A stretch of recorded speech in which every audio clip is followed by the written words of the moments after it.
Hello everyone, welcome back to my channel.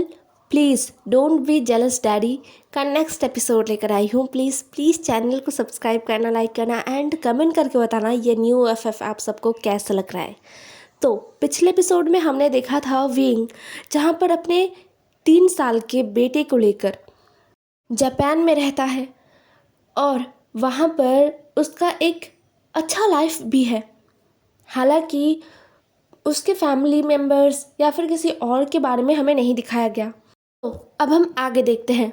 शुरुआती में हमें एक पार्टी को दिखाया जाता है जो बहुत ही लग्जरियस था। यहाँ पर लोग बहुत ही कम थे, लेकिन ये पार्टी इतना लग्जरियस था कि कोई सोच भी नहीं सकता। सारे वेटर, हर एक इंसान जो गेस्ट है पार्टी के, उनके पास एक एक वेटर खड़े थे जो उन्हें सर्व कर रहे थे पर्सनली। साथ ही में जापान के प्रेसिडेंट खुद इस पार्टी में शामिल हुए। तो ये बताने की ज़रूरत नहीं है कि ये पार्टी कितना ज़्यादा हाई प्रोफाइल है। उसी पार्टी में जब सारे लोग एक दूसरे के साथ बातें करने में, शैम्पेन को पीने में, एंजॉय करने में लगे हुए थे, वहीं पर सबसे दूर एक प्राइवेट रूम में जापान के प्रेसिडेंट और एक इंसान बैठकर बातें कर रहे थे। वो कुछ इम्पोर्टेंट और बहुत ही ज़्यादा कॉन्फिडेंशियल चीज़ों को डिस्कस कर रहे थे।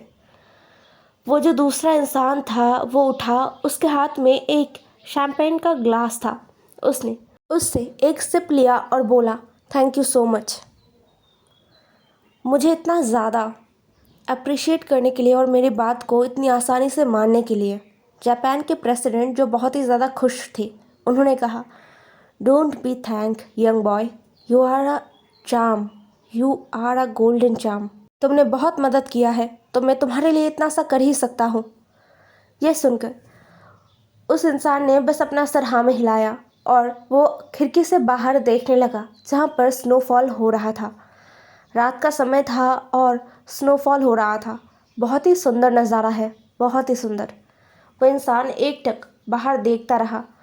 फिर प्रेसिडेंट उठे और उन्होंने कहा, सो यंग बॉय, अब मुझे जाना होगा, मुझे कुछ इम्पोर्टेंट काम है। यह सुनकर उस इंसान ने बस अपना सर हाँ में हिलाया और बोला, टेक केयर। प्रेसिडेंट वहाँ से चले गए। उनके जाने के बाद उस इंसान ने शैम्पेन का एक और सिप लिया और अपने आप से कहा, यकीन नहीं होता कि तुम इतने ज़्यादा कमज़ोर हो और उसके बावजूद 3 सालों से मैं घूम रहा हूँ। फिर वह इंसान अपना शैम्पेन का जो ग्लास है उसे रखता है और सीधा उस कमरे से निकल आता है। सिर्फ उस कमरे से नहीं, उस पार्टी से ही वो निकल आता है। उसका काम ख़त्म हो चुका है, अब उसे जाना है। उसके हर एक मिनट का बहुत बहुत ज़्यादा ही कीमत है, तो वो ऐसे ही वेस्ट नहीं कर सकता। अपने कार में बैठकर उस इंसान ने अपने टैब को ओपन किया और वहाँ पर कुछ देखने लगा। उसका ड्राइवर कार ड्राइव कर रहा था और बीच बीच में अपने सर को देख रहा था। उस इंसान ने अपना सर बिना उठाए कहा, क्या है? तो वो ड्राइवर न डर गया। फिर उसने डरते हुए कहा, सर आपका कॉल आ रहा है। ये कहते हुए उस ड्राइवर ने फ़ोन को बढ़ा दिया। उस इंसान ने अपना हाथ आगे बढ़ाया और फ़ोन को लिया। फिर उसने बस कॉल बैक किया। जैसे ही उसने कॉल बैक किया, वैसे ही कॉल रिसीव हुआ और दूसरी तरफ से चिल्लाने का आवाज़ आया। दूसरी तरफ से बहुत ही गुस्सेल एक चिल्लाने का आवाज़ उस इंसान के कान में आया। वो इंसान जो फ़ोन के दूसरी तरफ था वो चिल्लाता है और कहता है, लान वांगजी, तुम अपने आप को समझते क्या हो? हाँ, how dare you, how dare you, हिम्मत कैसे कर लिया तुमने मेरा फ़ोन रिसीव ना करने का? मैंने तुम्हें पर्सनली कितनी बार कॉल किया है, बताओ?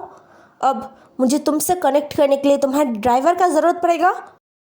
दूसरी तरफ से लान वांगजी ने बहुत ही शांत आवाज़ में कहा, अंकल, मैं काम कर रहा हूँ। यह सुनकर अंकल, जो बहुत ही ज़्यादा गुस्से में थे, उनका गुस्सा और भी ज़्यादा भड़क गया था। जैसे कि आग में घी डालने वाला काम कर दिया था वांगजी के शांत आवाज़ ने। अंकल जो और भी भड़क गए, उन्होंने कहा, यूँ तुम अपने अंकल से ऐसे बात कर रहे हो? हाँ, तुम्हें मिनिमम रिस्पेक्ट देना भी नहीं आता? तुम भूल गए हो सब कुछ? मैं किससे एक्सपेक्ट भी कर रहा हूँ? तुमसे कुछ एक्सपेक्ट करना ये तो बहुत बड़ा गुनाह है। मेरी बात को सुनो वांग जी, मैं कुछ नहीं सुनना चाहता। इस बार तुम घर आओगे। पिछले 6 महीने से तुम घर नहीं आए। तुम्हें क्या लगता है वर्ल्ड में बस तुम अकेले बिजनेस कर रहे हो और हम सब चने बेच रहे थे? हाँ। तभी वांग जी ने कहा, अंकल वो भी एक बिजनेस है। लैन कुरैन ने कहा, क्या? तुमने क्या कहा अभी? वांग जी ने फिर से बहुत ही शांत आवाज में कहा, अंकल चने बेचना भी एक बिजनेस है। यह सुनकर लैन कुरैन और भी गुस्से से फट पड़े। उन्होंने कहा, तुम मेरे साथ मजाक कर रहे हो? हाँ, मैं तुम्हारे लिए कोई मजाक का इंसान हूँ? बताओ मुझे वांग जी। वांग जी ने कहा, नहीं अंकल, बिल्कुल भी नहीं। मैं बस आपके सवालों का जवाब दे रहा था और कुछ नहीं। लैन कुरैन और कुछ कह नहीं पाए। उनका ये नेफ्यू बहुत ही टेढ़ा है, बहुत ही ज़्यादा। उन्होंने अपने गुस्से को निगला और फिर से स्ट्रिक्टली कहा, घर वापस आओ। 6 महीने हो गए तुम घर नहीं आए। तुम्हें क्या लगता है तुम ऐसे ही अपने फैमिली को इग्नोर कर सकते हो? वांग जी जो अब गहरा सा ब्रीथ लेता है और कहता है, ठीक है मैं घर वापस आऊँगा।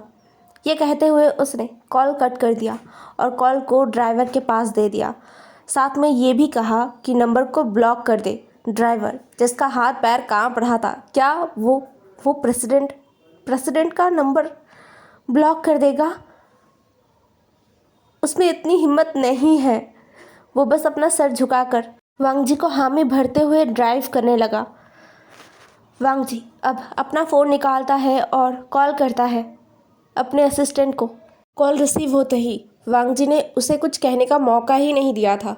बस वांग जी ने खुद कहा, हम कल ही चाइना वापस लौट रहे हैं, तो आज रात के अंदर अपना काम ख़त्म करो और हाँ, सारा इंतज़ाम भी करो जाने का। इतना बोलकर बस कॉल कट कर दिया था। दूसरी तरफ कॉल के दूसरी तरफ जो इंसान था उसे कुछ बोलने का मौका ही नहीं मिला था। वो तो हक्का बक्का होकर कॉल को अभी तक पकड़े हुए था। कॉल कटने के 2 मिनट बाद उसने कॉल को कटते हुए महसूस किया, मतलब अब कॉल कट चुका है, उसने महसूस किया और फ़ोन को नीचे रख दिया। उसने कहा, अरे नहीं, ये क्या हो गया? एक रात में मैं कैसे करूँगा, कैसे? और फिर मुझे तैयारी भी करना है, बिल्कुल टाइम नहीं है। मेरे साथ ही ऐसा क्यों होता है? ये कहते हुए वो असिस्टेंट दौड़ पड़ता है। वो समझ ही नहीं पा रहा था कि वो कब क्या करे। काम बहुत ज़्यादा है, समय बहुत कम है। अब हमें विंग और युआन को दिखाया जाता है। युआन जो आज पूरा दिन हुआ है वो विंग को बता रहा था। अभी रात के 10 बज रहे थे लेकिन युआन को नींद आ ही नहीं रहा था। विंग युआन को अपनी बाहों में लेकर लेटा हुआ था और युआन के पीठ को सहला रहा था। युआन बता रहा था कि आज उसने पूरा दिन क्या किया। उसने बताया कि सुबह जैसे विंग ऑफिस के लिए गया वैसे ही आंट मैरी ने युआन को रेडी कर दिया और फिर युआन और आंट मैरी किंडरगार्टन गए और वहाँ पर युआन 2 घंटे तक अपने फ्रेंड्स के साथ खेला और फिर आंट मैरी युआन को लेकर घर वापस आए। फिर युआन आंट मैरी के साथ भी खेल रहा था और फिर युआन खाना खा के सो गया। तो अब युआन को बिल्कुल भी नींद नहीं आ रहा। यह सब कुछ युआन एक तोते की तरह बोल रहा था और विंग एकटक युआन को देखते हुए ये सब कुछ सुन रहा था। पूरा दिन ऑफिस में काम करने के बाद युआन को देखकर विंग का सारा स्ट्रेस दूर हो जाता है, एकदम गायब। अभी भी युआन के बोलने के बाद विंग हंस रहा था और बोल रहा था, ओह युआन ने आज बहुत कुछ किया। मैं बहुत खुश हूँ कि युआन ने आज इतना सारा खेला है। खेलना बहुत इम्पॉर्टेंट होता है। युआन जो एक समझदार बच्चे की तरह अपना सर हाँ में हिलाता है और कहता है, यस मम्मा, खेलना बहुत इम्पॉर्टेंट होता है। हमें बहुत सारा फिज़िकल एक्सरसाइज करना चाहिए, हमें दौड़ना चाहिए, हमें उछलना चाहिए और हमें बहुत सारे नेचुरल इंग्रेडिएंट्स के साथ खेलना चाहिए, जैसे कि लीव्स और जैसे कि सैंड और भी बहुत कुछ, फ्लावर्स, है ना मम्मा? ये सुनकर विंग ने अपना सर हाँ में हिला दिया और बोला, यस। फिर युआन ने और भी तारीफ़ पाने के लालच में कहा, ठीक है, युआन अब से और भी ज़्यादा खेलेगा और युआन बिल्कुल भी फ़ोन नहीं यूज़ करेगा। युआन को फ़ोन देखना बिल्कुल पसंद नहीं।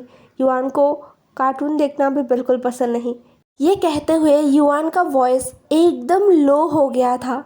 विंग को पता है कि क्या हुआ है, लेकिन विंग ने कुछ भी नहीं कहा।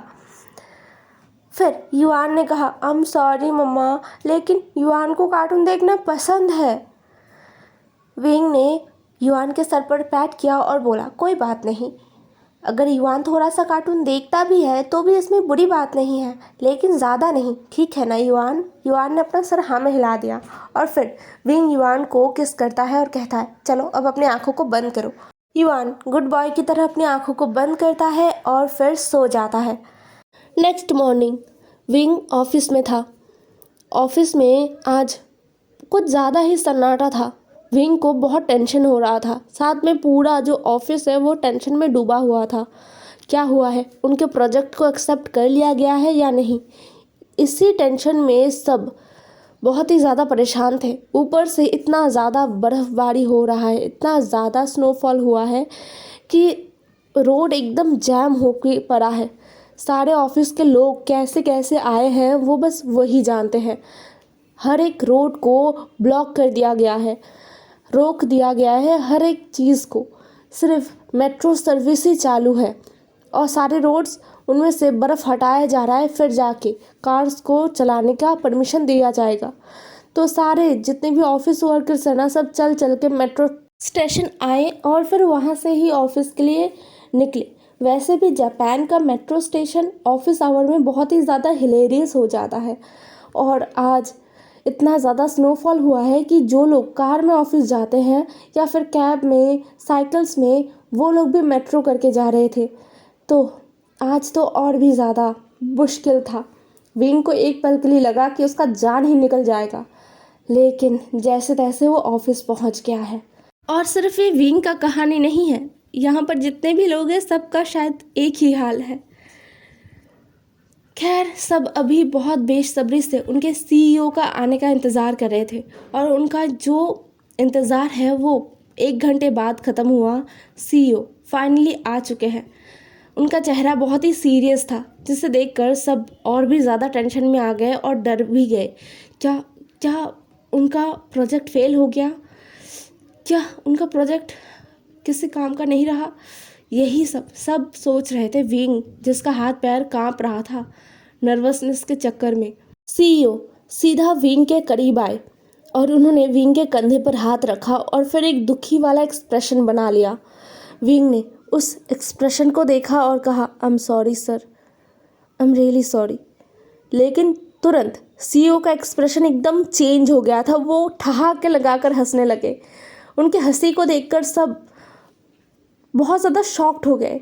किसी ने फुसफुसाकर बोल भी दिया, क्या सीईओ पागल हो गए? शॉक थे हमारे, मतलब हाँ, ये बहुत ही ज़्यादा बुरी बात है कि हमने इतना मेहनत किया और सब बेकार चला गया, लेकिन हमारा सीईओ, शायद वो पागल हो गए। लेकिन ऐसा नहीं था। सीईओ अपने हंसी को रोकते हैं और चिल्लाकर कहते हैं, कॉन्ग्रेचुलेशन गाइस, तुम सबका मेहनत ज़ाया नहीं गया। प्रोजेक्ट कंफर्म हो गया है और वहाँ पर हमारा प्रोजेक्ट बेस्ट था। ये सुनकर सब एक दूसरे की तरफ देखते हैं और चिल्ला पड़ते हैं। विंग भी बहुत ज़्यादा ही खुश हो गया था। सच में 7 महीने का मेहनत है, क्यों ना खुश हो। इस प्रोजेक्ट का मेन इंचार्ज वो था और पूरे आर्ट डिपार्टमेंट में वो हेड है। तो इस प्रोजेक्ट के साथ साथ बाकी जो प्रोजेक्ट आए गए उन सब का भी हिसाब देखना, बनाना, सब कुछ विंग के ऊपर था। कितनी रातें युआन को सुलाने के बाद विंग ने मेहनत किया है। पूरी रात जाग के विंग ने इस प्रोजेक्ट को दिया था। विंग जो इमोशनल फील करता है, लेकिन उसने बहुत अच्छी तरीके से अपनी इमोशन को छुपाया और वो मुस्कुराते हुए सीईओ को देखने लगे। वो मुस्कुरा रहे थे और सबसे बातें कर रहे थे। फिर उन्होंने कहा कि आज शाम को पार्टी उन्होंने ऑर्गेनाइज़ किया है और सब आना चाहिए, सब, खासकर विंग। विंग ने अपना सर हाँ में हिला दिया, वो आएगा, ज़रूर आएगा वो। सीईओ ने विंग से रिक्वेस्ट किया कि युआन को भी ले आए। युआन जिसे इस ऑफिस का हर एक इंसान पहचानता है और प्यार भी करता है। विंग ने अपना सर हाँ में हिलाया इसमें भी। फिर सीईओ ने कहा, ओके विंग, तुम मेरे ऑफिस में आओ, मुझे तुमसे कुछ और बातें करना है। और गाइस तुम सब अपना काम ख़त्म करो और फिर हम रात को पार्टी में मिलेंगे। ये कहते हुए सीईओ चले गए। उनके जाने के बाद विंग ने अपने टीम को अप्रिशिएट किया और फिर वो भी चला गया। सीईओ के ऑफिस में विंग बहुत ही शॉक्ड खड़ा था। मतलब वो बैठा हुआ था, लेकिन सीईओ ने कुछ ऐसा कहा जिसे सुनकर शॉक्ड में वो खड़ा हो गया। सीईओ जो थोड़ा सा परेशान हो गए, उन्होंने कहा, विंग क्या तुम ये नहीं करना चाहते? मैं तुम्हें फोर्स नहीं करना चाहता। अगर तुम ये नहीं करना चाहते तो हम इस प्रोजेक्ट को छोड़ देते हैं, क्योंकि अगर ये ना हुआ तो इस प्रोजेक्ट को हम नहीं कंटिन्यू कर सकते। विंग बहुत ही ज़्यादा परेशान हो गया। उसके सर से पसीना बह गया, लेकिन उसने अपने पसीने को पोंछा और अपनी जगह पर फिर से बैठ गया। उसने एक गिलास पानी पिया और कुछ सोचने लगा। फिर लगभग आधे घंटे तक वो चुपचाप सोचता रहा और सीईओ ने भी एक शब्द नहीं कहा। वो एक फ़ाइल को चेक कर रहे थे और विंग को सोचने का मौका दे रहे थे। विंग के ऊपर उन्होंने छोड़ दिया था, विंग जो डिसीजन लेगा वही होगा। विंग आधे घंटे बाद अपना सर ऊपर उठाता है और कहता है, ठीक है सर, आप इंतज़ाम कीजिए, मैं जाऊंगा। यह सुनकर सीईओ मुस्कुराते हैं और कहते हैं, thank you so much wing, thank you so much. तुम एक बहुत ही अच्छे इंसान हो, इतने लोगों का मेहनत ज़ाया नहीं जाएगा। विंग ने बस मुस्कुराया और कहा, ठीक है। सीईओ ने कहा, ओके, तो फिर मैं तुम्हारा चाइना जाने का सारा बंदोबस्त कर देता हूँ और उसके साथ में मैं रहने का पूरा इंतज़ाम करूँगा। तुम्हें युआन को किसी चीज़ का परेशानी नहीं होगा, ठीक है ना? इसके साथ तुम्हारा सैलरी भी बढ़ेगा। अभी जो तुम्हें मिल रहा है उससे 2 गुना ज़्यादा मिलेगा।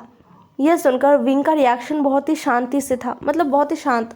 वो बहुत ज़्यादा एक्साइटेड नहीं हुआ था, उसके दिमाग में अभी चाइना चल रहा था, इसलिए उसने बस अपना सर हाँ में हिला दिया और वो सीईओ के ऑफिस से निकल आया। उस दिन रात को पार्टी में विंग युआन और आंट मैरी को लेकर गया था। युआन सबसे बहुत ही पोलाइटली मिलता है, वो एक बहुत ही अच्छा बच्चा है और वो अपनी मॉम के कहे गए हर एक बात को बहुत ही सीरियसली लेता है। इसलिए तो उसकी मम्मी ने कहा है कि उसे हर किसी से पोलाइटली बिहेव करना चाहिए। तो युआन हर किसी से ही पोलाइटली बिहेव करता है। अभी भी वो सबसे पोलाइटली बात कर रहा था और सारे लोग युआन को ना गोद में ले रहे थे, युआन के साथ बातें कर रहे थे, खेल रहे थे। सीईओ आए, उन्होंने युआन से मिला और फिर उन्होंने सबको इकट्ठा किया और कहा, अटेंशन गाइस, आई नो आज आप सबको बहुत ज़्यादा खुशी महसूस हो रहा है। मैं आप सब के लिए बहुत ज़्यादा खुश हूँ और प्राउड फील कर रहा हूँ कि आप सब मेरे अंडर काम करते हैं। मैं कुछ भी नहीं हूँ, मेरा टैलेंट सच में कुछ नहीं है।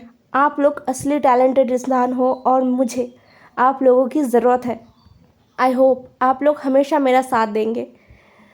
ये सुनते ही सारे लोग ने एक साथ यस सर कहा और सब अपने शैम्पेन को ऊपर उठा रहे थे। सब बहुत ज़्यादा खुश थे, ये पार्टी बहुत ज़्यादा सुंदर है। फिर सीईओ ने कहा, आज एक बहुत ही खुशी का माहौल है और साथ में एक सैड न्यूज़ है आप सब के लिए। यह सुनने के बाद सब शांत हो गए थे और एक दूसरे को देख रहे थे। सैड न्यूज़ क्या है? क्या हो गया? कुछ बुरा हुआ है क्या? सब आपस में बातें कर रहे थे। तभी सीईओ ने फिर से कहा, सैड न्यूज़ ये है कि हमारा प्यारा साथी जो पिछले 3 सालों से हमारे साथ है, वो हमें छोड़कर दूसरी जगह शिफ्ट हो रहा है। सब बहुत ही ज़्यादा कंफ्यूज थे, कौन और कहाँ? सीईओ ने विंग को इशारा किया तो विंग स्टेज के ऊपर चला गया, जिसे देखकर सब लोगों ने कहा, नो वे, ये कैसे हो सकता है? सीईओ ने सबको समझाया कि इस प्रोजेक्ट के लिए हमें विंग को चाइना भेजना पड़ेगा और ये प्रोजेक्ट सिर्फ एक छोटे से कंपनी अकेला हैंडल नहीं कर सकता, इसलिए चाइना के सबसे बड़े कंपनी ने हमारे साथ कोलैब किया है। यही रीज़न है कि विंग को चाइना जाना होगा, उन्हें गाइड करना है। सबको समझ आया कि ये बहुत ज़्यादा इम्पोर्टेंट है। सब बहुत ज़्यादा दुखी भी हुए और साथ में सब विंग को देख रहे थे। विंग ने मुस्कुराकर कहा, डोंट वरी गाइस, मैं बहुत जल्द प्रोजेक्ट कंप्लीट करके वापस आ जाऊंगा। यह सुनकर सब ने एक साथ कहा, ऑब्वियसली हम तुम्हें ऐसे ही जाने नहीं देंगे, हम सब फैमिली है विंग। विंग ने अपना सर हाँ में हिलाया। उसके टीम में बहुत एल्डर लोग भी हैं जो 30 क्रॉस कर चुके हैं, तो वो सब ना विंग को विंग ही बुलाते हैं, ना कि सर। विंग को सर, अपने से सीनियर लोगों से सर सुनना बहुत ही ऑकवर्ड लगता है, इसलिए विंग ने सबको कहा था कि प्लीज़ आप लोग मुझे विंग कहिए। तो ज़्यादातर ऑफिस के लोग विंग को विंग ही कहते हैं। इन सबके बीच युआन आंट मैरी से कहता है, ग्रैनी क्या हुआ है, सब इतना उदास क्यों है, और मम्मा वो कहाँ जाने वाली है, क्या वो हमें छोड़कर जाने वाली है, क्या मम्मा ट्रिप पर जाने वाली है। यह सुनकर जो आंट मैरी है उनको कुछ समझ नहीं आ रहा था, क्योंकि ये उन्होंने अभी सुना है, तो वो कुछ कह नहीं पाए। उन्होंने कहा, युआन ये हम मम्मा से पूछेंगे, ठीक है ना। युआन ने अपना सर हाँ में हिला दिया।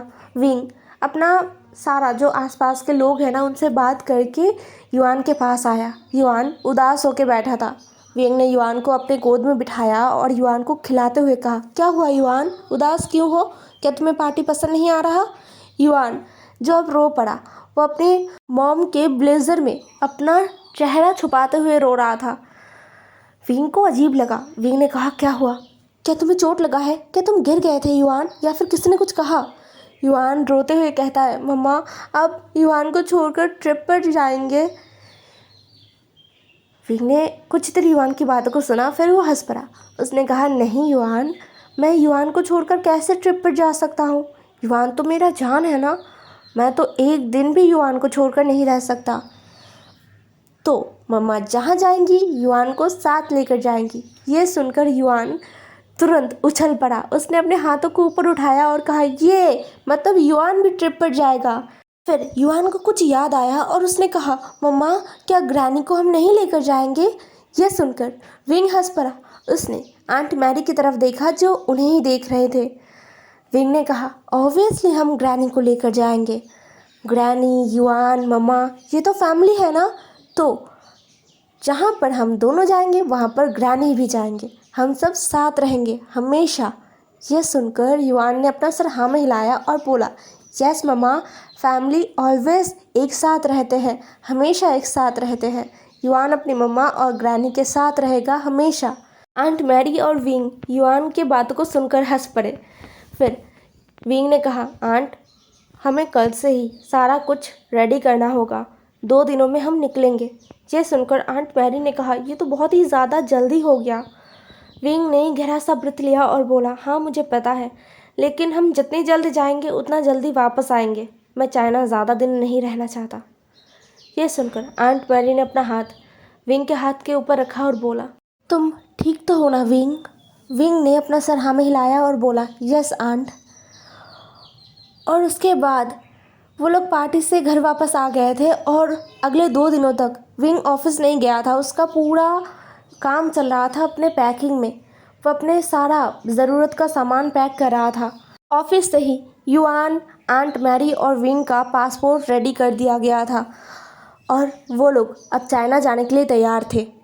प्लेन में बैठकर युआन बहुत ही ज़्यादा एक्साइटेड था, क्योंकि ये उसका फर्स्ट एक्सपीरियंस है प्लेन में।